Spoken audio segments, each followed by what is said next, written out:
Hi again. Welcome to the second episode of the Worldview series. In this episode, I will attempt to explain to you the idea of Discreity and illuminate some issues I raised in my first episode. Discreity is the tendency to perceive non-changing, individual, separate unities, wholes.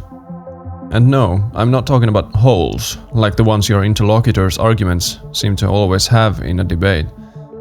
The term discreity comes from the word discrete, which in turn is derived from the Latin word discretus, which can be translated to mean separated. We're going to get quite philosophical again, so I want you to prepare your frontal lobe so you can pay as close attention as possible. The idea I'm going to present here is, like all ideas, speculative and to some extent uncertain. For the sake of brevity, let's just begin. There are no things.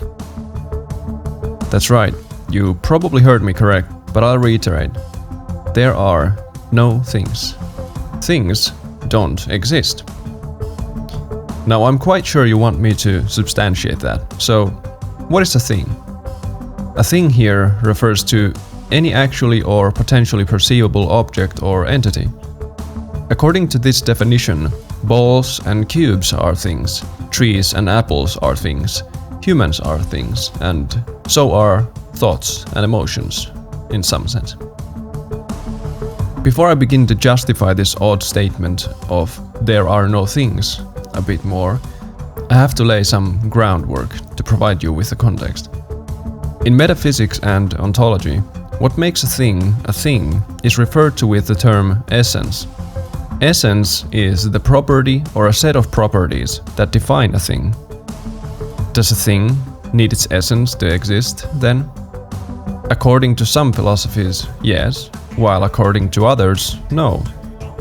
But if the answer is no, that a thing can exist without essence, that a thing can exist without a property or a set of properties, then a soul must exist accordingly.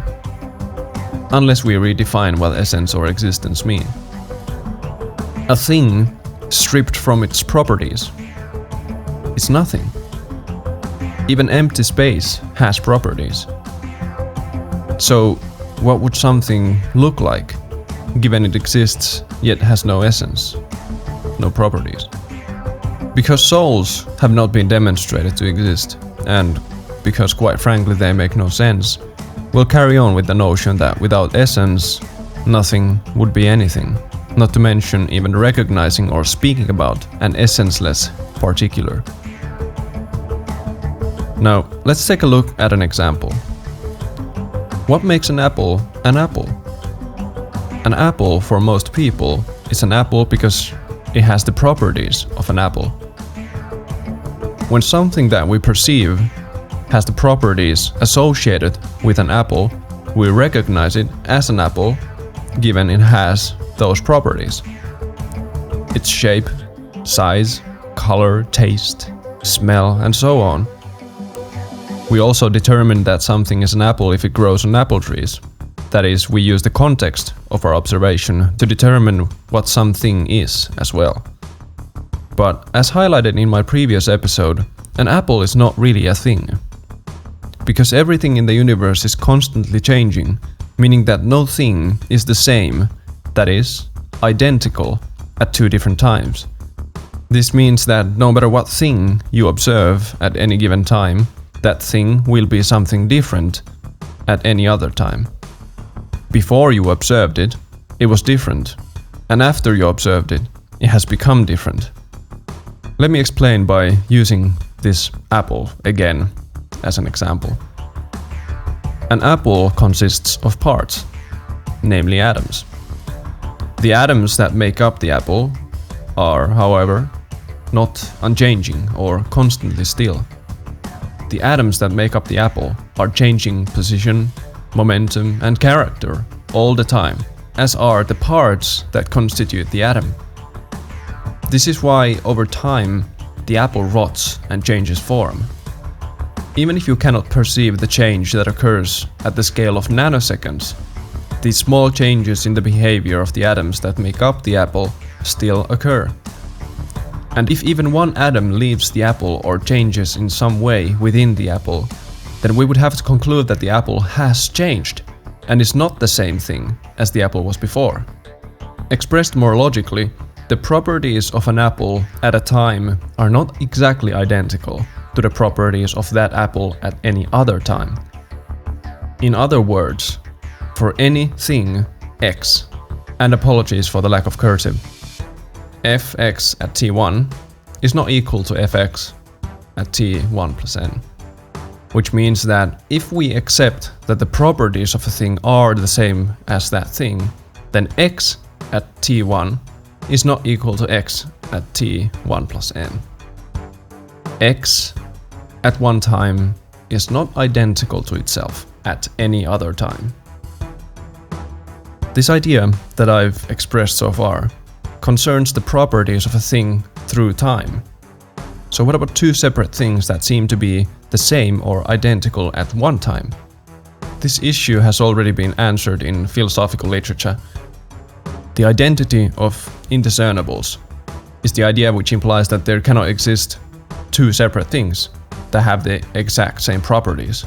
It states that if x and y have all the same properties, then x and y are identical. But I contend that if they have the exact same properties, then we're just talking about one thing, the thing itself.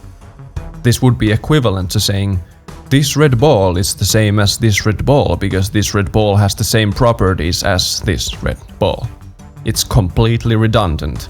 If even one property, no matter how minuscule, exists between two things, then those two things are not, by definition, identical. As Ludwig Wittgenstein put it, roughly speaking, to say of two things that they are identical is nonsense, and to say of one thing that it is identical with itself is to say nothing. This idea applies to every single thing in existence, and to make matters worse, or better, depending on who you're asking, even if we granted that a thing we're talking about didn't change internally, it would still constantly change position and momentum in the universe, of which both are arguably properties. There's no getting around this fact unless we redefine our terms. Let's look at a practical example. Two people are given the same sentence after committing crimes. It doesn't matter whether the crimes are the same or not. But are the sentences actually identical? Again, no, because when applied within a world, a context, the sentence becomes different. If it's a fine, then we have to take into account the fluctuations in the value of the money that happens constantly. To make matters even more complex, no value is real outside perception. When we act as a collective to determine the value of something, like money, it doesn't mean that anyone has to agree by necessity on the value of that thing.